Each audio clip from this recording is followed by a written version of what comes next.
Professional wrestler turned actor John Cena accused of making a groveling, pathetic apology to China. Cena has been out there promoting his new movie Fast and Furious 9 to international markets when he referred to Taiwan as being the, quote, first country to watch the film. The Chinese government was not happy with that reference to Taiwan as an independent country, so Cena quickly apologized in Mandarin. 中国就是叫西呢，我必须说现在，在速度与激情中，Cena says he's very sorry about his mistake and that he really loves and respects China. So, Greg, did a wrestling star just get body slammed by China? I don't know. I think what Cena did was cowardly and despicable, and if I ever see him face to face, I will be sure and tell him the exact opposite. I had no idea there were 9 Fast and Furiouses. I think I might be in one of them. There are that many, but it's like, look, it just shows you how in bed our corporate overlords are with a totalitarian regime that didn't get arguably the toughest actor in Hollywood to offer a groveling apology in Mandarin. The only upside to this is I don't see Cena running around crapping on America and apologizing to China like LeBron James. So, Katie, obviously China thinks that Taiwan belongs to them. It's not an independent country. But we, the United States, we have a one-China policy. So should we change and say that, you know what, Taiwan, we respect your independence and sovereignty? Taiwan is a country. Hong Kong used to be sovereign. It's been taken over by the Chinese Communist Party. The CCP is now engaged in a genocide against an entire Muslim population.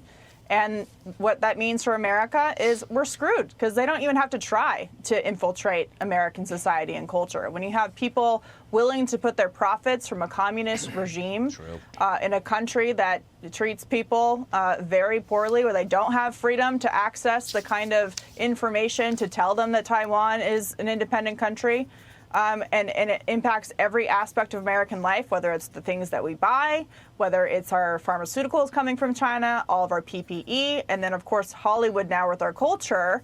They don't even have to try or fire a shot. They've already infiltrated every aspect of American society, and that does not bode well for the future of our country. Dana, to Katie's point, if the film's not shown in China, the producers and the stars will lose millions, if not billions. How would you handle this? Well, I think they should have thought of that before. And I think this was pitiful. It is not attractive. Let me just tell you. I don't find that attractive at all. I think being bold is attractive.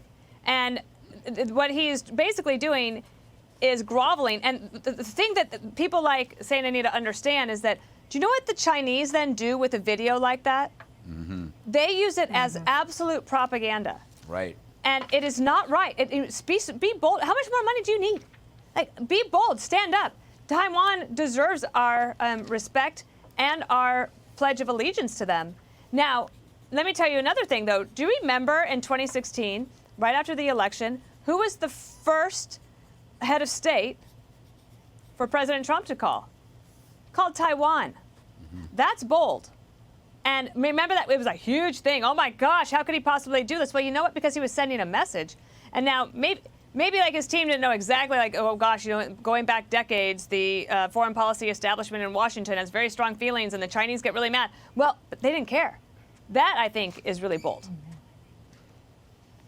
So, Jesse, the movie's going to come out. It's, you know, obviously pandemic over. Movie theaters are going to be filled when it hits the U.S. Are we going to forget about this in a week or two?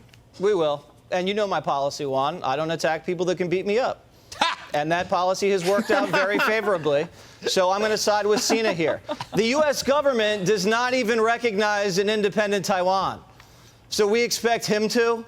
I mean, this is one China policy. It's been policy in the U.S. government, both sides, since '79. We just sell these guys defensive weapons to keep the peace. So if I'm getting paid $10 million for this franchise by the studio, and they opened in China box office last weekend for, it was like $140 million.